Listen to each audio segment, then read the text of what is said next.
지난 그 사이에 전개되는 상황을 보고 마치 원시사법이라고 하는 것이 없었기 때문에 한국 경제가 오늘날에 이런 상황에 이런 것처럼 굉장히 그 반응이 묘한 것을 느꼈습니다. 저는 이번에 그 원시사법과 관련해 가지고서 나타난 현상을 보고 과거서부터 우려했던 상황이 우리나라에 전개되고 있구나 하는 것을 확인을 했습니다. 즉 경제 세력들이 은연중에 나라의 전체를 갖다가 지배하는 이러한 형태로다가 변모되고 있구나 하는 것을 확인을 했기 때문에 제가 늘 걱정하는 대로 이 경제 민주화를 보다 더 촉진시켜가지고 우리가 포용적 성장 체제보다 돌보지 않을 것 같으면 한국 경제가 앞으로 매우 더 어렵고 사회적으로 또 민주주의를 위태롭게 하는 그러한 상황까지 이룰 수 있다는 그런 확신을 갖게 됐습니다. 실질적으로 이 원샷법이라고 하는 것에 대해서 그동안 우리 원내대표단과 새누리당 원내대표단하고 합의를 한 자체에 대해서 제가 반대를 하는데 원샷법이라고 하는 것을 통과시켜주는 것에 대해서 하등에 제가 반대할 의사를 갖고 있지 않는데 지금 우리 국회에서 지금 해야 할 가장 중요한 사안이 뭐냐 이렇게 얘기했는데 선거를 앞으로 얼마 남지 않고 선거법을 확정하지 않은 이러한 상태에 있습니다. 그런데 이 선거법이라는 것은 법에 의하면은 지난 12월 31일까지 확정을 지었어야 되는데 지금 한 달이 넘도록 그 문제에 대해서는 마치 이것이 야당이 추구하는 법인 양 이렇게 방관하고 있는 이런 시점이기 때문에 이 국회에서의 입법 처리의 절차에 관해서 제가 의의를 제기하고 그래서 지난 금요일 날 국회법과 같이 처리하지 않으면 안 되겠다는 이런 말씀을 드렸습니다.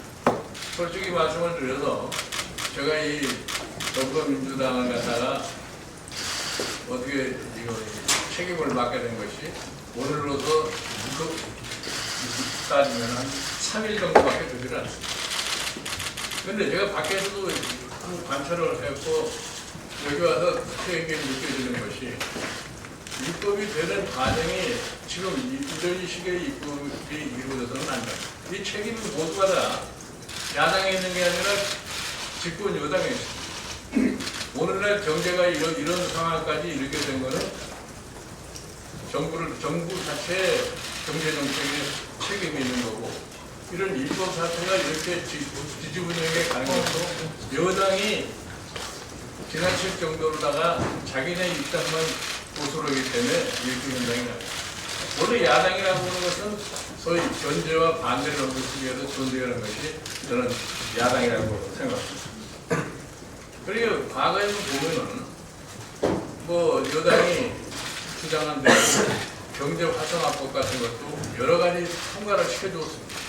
그러나 그 자체가 경제에 미치는 영향은 굉장히 미미할 정도였지 그게 크게 경제를 향상시키지도 못했습니다. 그런데 지금 보면은 마치 국회가 제 기능을 갖다 못해서 이 경제가 입골이 된 모양이다. 이런 것을 강조하려고 합니다. 저는 다가오는 선거를 상대해서 무슨 야당을 심판한다 이런 소리도 오고 나오고 뭐 국회를 심판하자 이런 얘기도 나오는데 실질적으로 원래 선거라고 하는 것은 야당을 심판하는 선거라고 하는 것도 들어본 적이 없습니다. 지금 우리 경제가 이런 상황에 처해 있고 국민들이 여러 가지로 어려움에 봉착해서 있는데 그런 문제에 대해서는 별로 크게 관심을 갖다 보이지 않으면서 마치 기업이 원하는 이러한 법이 통과가 안 됐다. 이것에 대한 현안들이 되어 있어요. 지금 사실 이 경제민주화라고 하는 것을 갖다가 얘기를 하는 것이 다른 게 아닙니다. 왜 어떻게 이 한 나라, 특히 우리나라 같이 소위 민주주의를 지향하는 나라가 어느 특정 세력들의 그냥 이 영향력에 의해 가지고서 이것 모두가 다 거기에 한꺼번에 쏠려가지고서 결정을 해야 되는지 저는 그거에 대해서 앞쪽을 하지 않는 사람입니다. 저는 사실 절차를 굉장히 중요하게 생각하고 규정이 있으면 규정대로 따라야 하는 것이 원칙이라고 생각합니다. 그런데 원내대표단끼리 합의를 해서 자 통과를 시키자 하는 것에 대해서 저희가 사정에 의의가 있는 게 아니에요. 합의를 했으니까 통과를 해주는 건 틀림없어요. 그러나 그 통과를 지금 안 해준다는 것도 아니고 지금 국회에서 진행되고 있는 과정에 하자가 있기 때문에 그 하자를 실행해가지고 같이 하자는 것이 실질적인 저희 주장인데 저는 왜 이렇게 참 이상한 반응을 보내는지에 대해서 잘 이해가 되지 않는 상황입니다. 그래 지금 우리 여기 비대위원님들께서도 잘 아시리라고 생각합니다. 무슨 우리가 이 과거식으로 맹목적으로 이 법은 절대로 안 된다. 뭐 그런 식의 운동은 절대로 하지는 않을 거예요. 여당이 책임하에 법을 통과를 시키면은 그 책임을 갖다가 여당이 지고 정부가 져야 된다는 이런 측면은 뭐 앞으로 우리가 변화를 갖다 가져올 거라고 그렇게 생각합니다. 야당이 반대를 하면은 반대하는 이유가 뭐라고 하는 것을 갖다가 그 다시를 뜨거운 정도 참작을 해서 거기에서 조금 수정을 하고 보면은 그러니까 양자가 서로 대화를 갖다가 지속적으로 나눠서 합의를 이룰 것 같으면은 문제가 쉽게 풀리겠죠. 그런데 일방적인 요구를 하게 될 것 같으면은 전혀 타협이 되지가 않습니다. 그렇기 때문에 지금 우리 더불어민주당이 뭐 그저께 저희 원시합법을 통과를 시켜주지 않아서 내가 비대위원장이라는 사람이 자기가 말을 한 것을 뒤집지 않느냐. 천만은 그런 생각이 추워도 없습니다. 앞으로 우리가 이 더불어민주당의 변화한 모습을 갖다 여러분들이 아마 국민 여러분들이 아시게 되겠지만 지금 실질적으로 우리 경제에 있어서의 일반 국민이 피부로 느끼는 이런 상황에 대해서는 별로 여지들이 없어요. 어느 특정 세력에 의해서 필요로 하는 쪽만 관심이 너무 많다는 겁니다. 저는 이거를 기필코 우리 더불어민주당과 함께 실행한다고 하는데 모든 제가 이 노력을 갖다 경주를 갖다 할 거라는 것을 말씀드립니다. 이어서 이종걸 원내대표의 발언이겠습니다.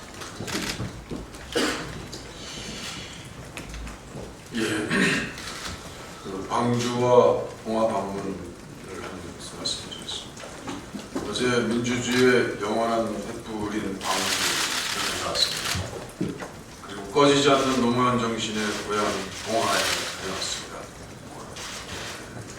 우리 당의 부기둥이자 뿌리입니다. 광주와 봉화에서 혼란과 분열의 상흔을 두고 총선 승리와 정권 교체 국민 명령을 잘 들었습니다.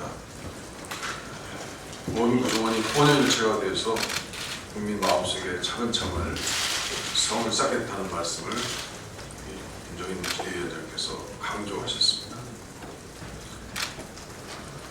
지금 국회 파행에 대한 여러 얘기가 있습니다. 말씀을 드리겠습니다. 1월 29일 여야 간의 의견 차이로 원회가 열리지 못했습니다.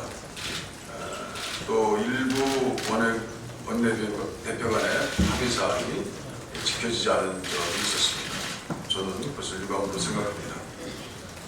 그러나 이것이 마치 잘 되었다는 듯이 새누리당은 직권상정을 요구하고 국회의장도 그것을 할 수 있다는 시사에 따르는 원천적으로 잘못됐습니다. 첫 번째로 저는 원시합법이라는 것을 처리하지 않을 생각이 없습니다. 선호의 차이가 있을 뿐, 방법의 차이가 있을 뿐, 새누리당이 요구한 모든 내용을 통과시키기로 했습니다. 오늘 비대위원장께서 말씀하신 것처럼 그 법안이 가지고 있는 많은 내용에도 불구하고 그리고 새누리당이 청와대가 그 법을 침소봉대해서 과장된 효과를 주장하고 있습니다만 그 점에 관해서 전혀 동의하지 않고 있음에도 불구하고 저희는 통과시키기로 했습니다. 다만 그날 29일 합의 내용을 한번 보시기 바랍니다. 그 내용에 두 법, 원샷법과 북한인권법 단랑 두 개의 법을 처리한다고 되어 있습니다. 본회의 열어서 그 법 두 개를 처리하기 위해서 지금 선거에 몰두하고 계시는 의원님들 뭐라고 그랬겠습니까? 거기에는 많은 이면 합의가 있습니다. 서면을 더 써서 합의를 완성하자고 하는 것이 있었습니다. 첫 번째로는 선거법입니다. 지금 30일 이상 넘게 위법 상태가 이어지고 있습니다. 현역 의원들은 자기 선거구를 지키는데 어느 정도 준비가 되어 있다고 하지만 많은 시민들은 선거구가 어딘지 모르고 왔다 갔다 하는 것이 거의 전국의 3분의 1 정도 됩니다. 선거는 70일을 앞당겨 왔습니다. 국회가 이번에 드러난 것처럼 새누리당이 주도해서 이 선거법에 블로킹을 하고 있습니다. 선거법을 만들지 않고 있습니다. 선거법을 거부하고 있습니다. 이런 국회가 어디 있습니까? 저희는 이 두 법을 무조건 양보해서라도 선거법을 타결 짓자고 한 합의가 있었음을 분명히 말씀드립니다. 그래서 1월 29일 본회의 열기 전에 원유철 대표가 이 선거법에 관해서는 당대표님을 모시고 할 수밖에 없다고 해서 그 전날 김종인 비대위원장님과 김무성 새누리당 대표님 그리고 원내대표가 참석하는 2+2 회담에서 선거법을 타결 짓자고 했습니다. 그것은 물론 구두로 했습니다만 거의 서면 합의나 마찬가지 합의였습니다. 그런데 김무성 대표가 갑자기 일정이 이룰 수 없다고 해서 그 만남을 파기했습니다. 저는 그 전에 김종인 비대위원장께 시간까지 약속을 받아놨습니다. 우선 합의의 전제 또 하나가 무너졌습니다. 저희는 원샷법에 대해 경제 활성화 효과가 그렇게 있는지에 대한 의문을 가지고 있습니다만 그 법과 함께 통과시키려고 하는 저희들 나름대로 경제 활성화법이 있습니다. 그것이 바로 중소기업, 대기업 상생법입니다. 아시다시피 우리나라 일자리가 문제입니다. 경제 활성의 그 큰 시작과 끝은 일자리 확보라고 합니다. 일자리 확보를 위해서는 노동 흡수율의 90% 이상을 가지고 있는 중소기업이 잘 돼야 합니다. 지금 중소기업이 쓰러져 가고 있지 않습니까? 중소기업을 살릴 수 있는 저희 나름대로의 방법인 상생법을 새누리당에게 강력하게 원샷법과 함께 통과시키자고 요구하고 있습니다. 그런데 새누리당은 그것을 이런 방법도 없이 차버리고 있습니다. 안 된다고 하고 있습니다. 이 합의 내용에 같은 시기에 새누리당의 입장을 바꿔서 상생법 또 전향적인 입장을 보이라고 했습니다. 그걸 보이지 않고 있습니다. 기본적으로 합의 과정에서 여러 가지 전제가 깨졌습니다.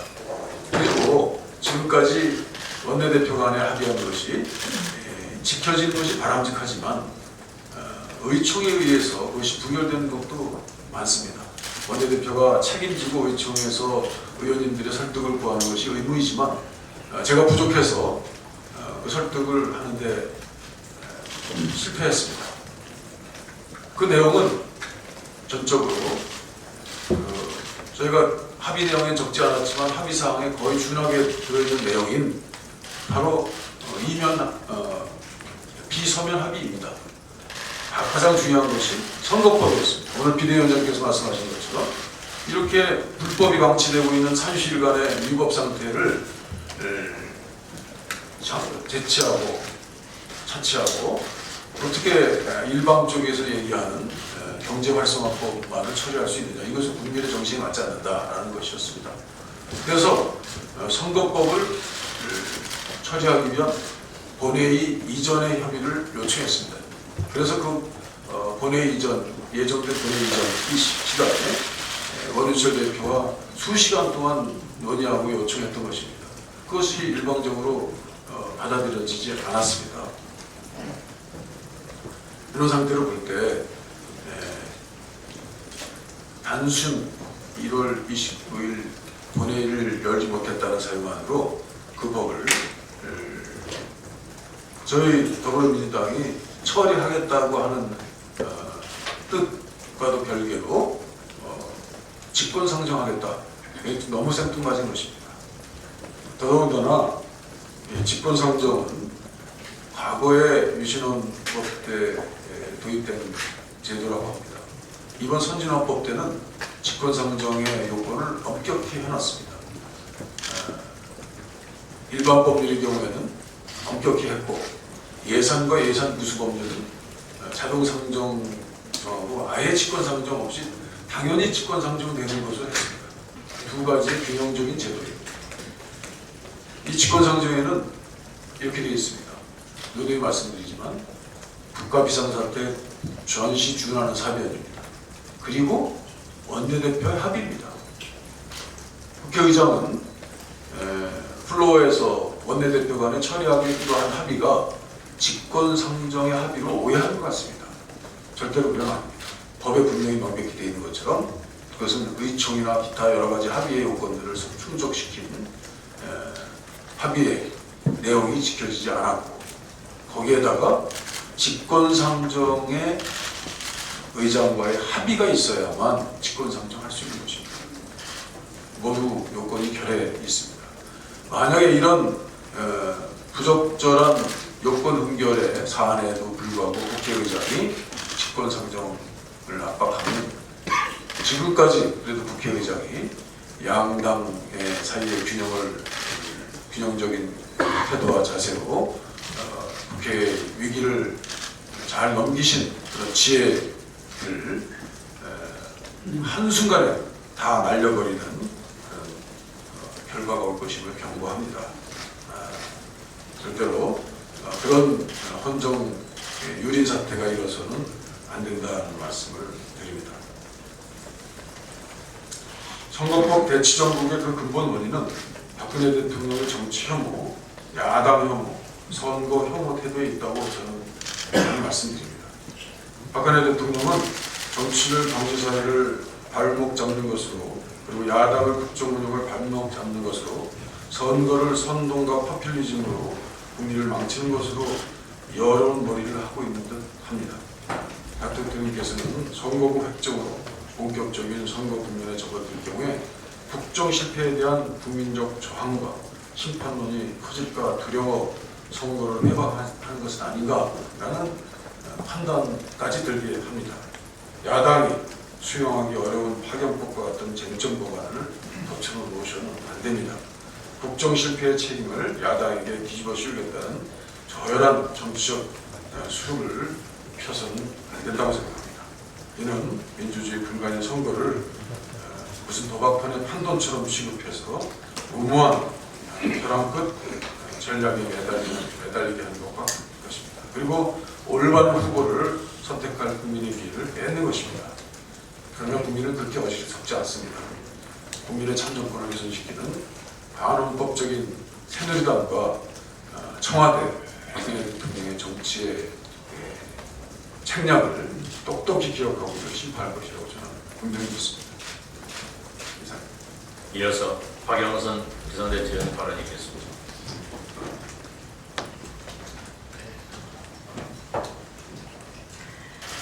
네, 원샷법은 권력이 재벌로 넘어갔다는 것을 증명하는 법입니다.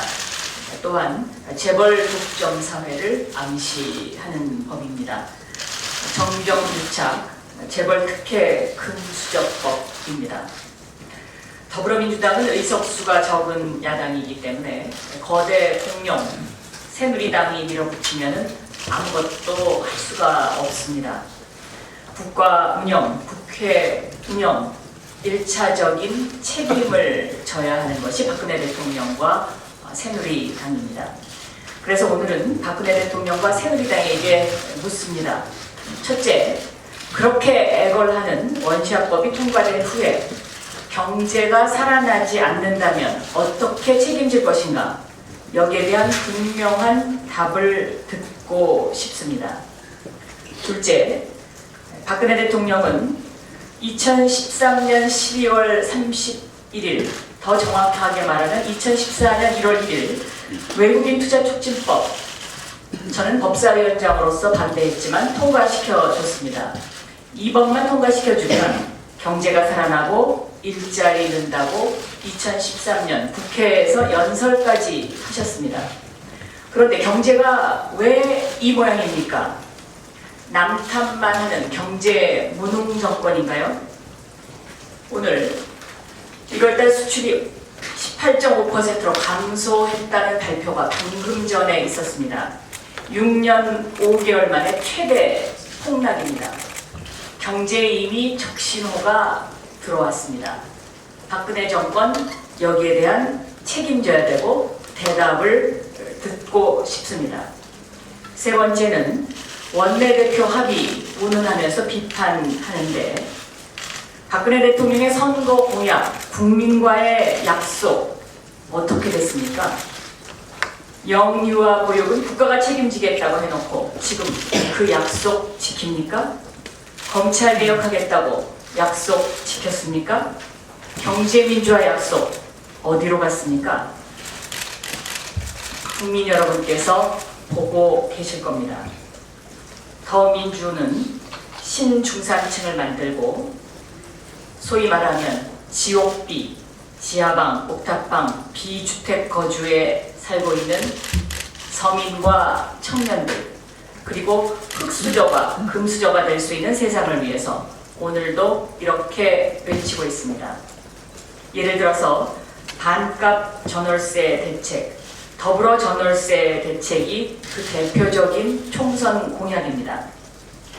2명 내지 4명이 각각의 방을 사용하면서 거실과 주방을 공유하는 쉐어하우스, 더불어 전월세 대책, 이 공약이 실현된다면 아마도 1인당 20만 원 정도로 월세를 낮출 수 있을 것입니다.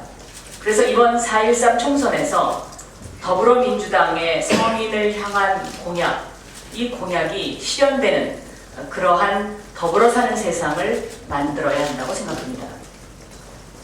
이어서 오용근 비상대책위원회 발언이 있겠습니다.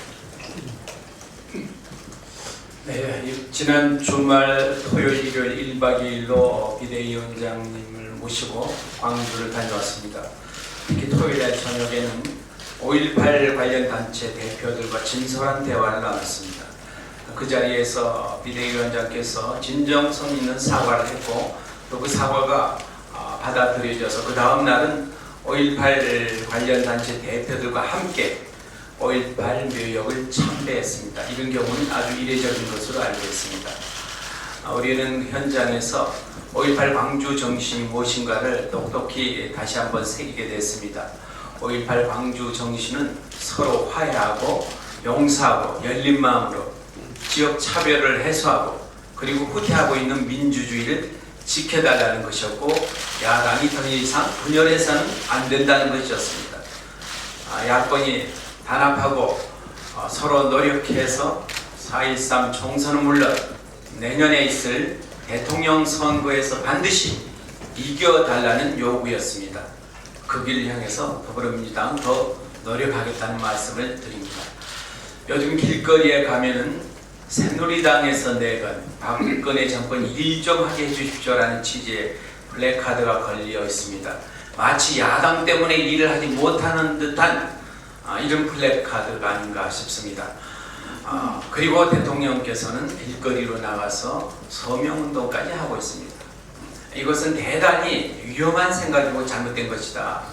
의회 민주주의를 전면적으로 경시하고 멸시하고 있는 태도라고 볼 수 있을 것입니다. 2012년도인가요? 미국에서 공화당 의원들이 주도해서 국가 부채 상한에 관한 법을 통과시켰습니다. 그래서 오바마 대통령께서 여야 의회 지도자들 백악관으로 초청한 일이 있습니다. 당시에 여야 의회 지도부들이 백악관에서 대통령 좀 빠져달라, 우리가 논의하겠다. 오바마 대통령이랑 모욕을 당하고 회의실을 나갔습니다. 백악관에서 있었던 일이라고 합니다. 의회가 얼마나 중요한 것인가. 국민의 대표들이 의회에 와서 절절하게 하소연하고 대화를 하는 것이 의회 민주주의를, 더 나아가서 민주주의를 신봉하는 지도자의 모습일 것입니다. 우리 야당은 박근혜 정권이 일을 하는 걸 방해하지 않습니다. 잘못된 법을 우리가 국민들에게 알리는 데 저희들이 좀 소홀한 점은 있습니다만, 그 법으로 인해서 나라가 더 잘못될까를 염려해서 저희들이 반대하고 또 그 점을 지적하고 있는 것입니다. 대통령께서 마치 야당이 일을 못하게 하는 것처럼, 의회가 일을 못하게 하는 것처럼 호도하는 것, 즉각 중단해 주십시오. 이어서 현재 비상대책 발언하시죠. 이영석 의원 발언하시겠습니다.